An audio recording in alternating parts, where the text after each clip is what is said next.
காலையில இருந்து உடம்பு சரியில்லை, ரொம்ப முடியலங்க. ஹாஸ்பிட்டல் கூட்டிட்டு போறீங்களா? ஏய், சாதாரண ஜுரத்துக்கு யாராவது ஹாஸ்பிட்டல் போவாங்களா?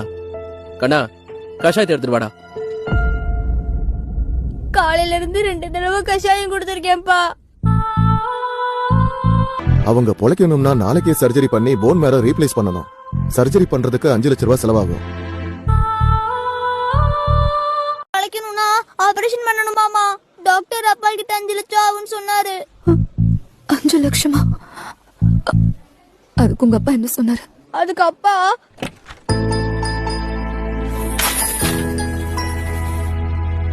அப்பா ஒரு நிமிஷம் கூட யோசிக்காம எல்லா காசும் கட்டிட்டாருமா.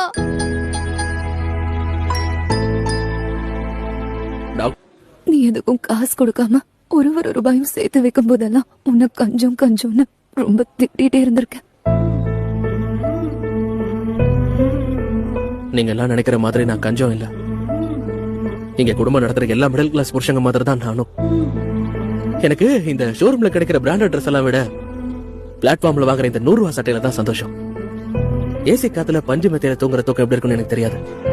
டெய்லி நைட் ஷிஃப்ட் முடிச்சுட்டு டயர்டா வீட்டுக்கு வரும்போது நீ செஞ்ச சாப்பாடை சாப்பிட்டு வெறும் தரையில ரொம்ப நிம்மதியா தூங்குவேன். நான் போர் அடிக்கும் போது வெளிநாட்டுக்கு பிளைட்ல போய் அதை ஸ்டேட்டஸ்ல போடுற கனவுல நான் கண்டதே இல்ல. ஊர் திருவிழாக்கு கவர்மெண்ட் பஸ்ல உன் பக்கத்துல உட்காந்துட்டு வருஷத்துக்கு ஒரு தடவை போயிட்டு வரதுல சந்தோஷப்படுற சின்ன வாழ்க்கை என்னது. இந்த சின்ன குருவி கூட என்னைக்கோ நாளைக்கு வீசுற இப்படி ஒரு புயல் காத்துல ஒரு துளி அளவு கூட சந்தஞ்சிராம இருக்க எவ்வளவு வேணாலும் கஷ்டப்பட்டு காப்பாத்த நான் தயாரா இருக்கேன்.